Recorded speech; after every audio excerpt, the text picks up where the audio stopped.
A Milwaukee M18 fuel 21-inch self-propelled mower that suddenly stops driving forward usually suffers from a derailed or broken drive belt hidden under the rear axle cover. Replacing this worn belt or clearing the packed grass debris from the drive pulley instantly restores full self-propelled power to your mower. Start by pulling both M18 batteries from the battery bay to prevent any accidental starts. Fold the handle forward and carefully tip the mower on its side. Locate the rear transmission cover sitting between the two rear wheels. Remove the torque screws securing this plastic shield and pull it away to expose the drive axle and transmission pulley. Grass clippings and heavy mud pack tightly into this compartment over time, binding the drive belt and stopping the pulley from turning.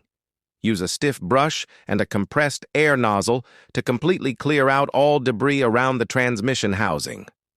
Inspect the belt for heavy fraying, stretching, or snaps.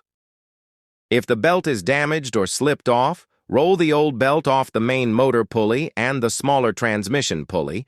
Route the exact replacement belt around the main drive shaft pulley first.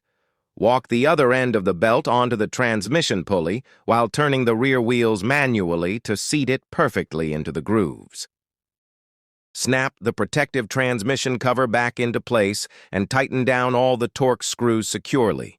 Tip the mower back onto all four wheels and slide both M18 batteries into the bay. Press the power button, engage the self-propelled thumb paddle, and test the drive speed dial to ensure the rear wheels pull strongly at all speeds.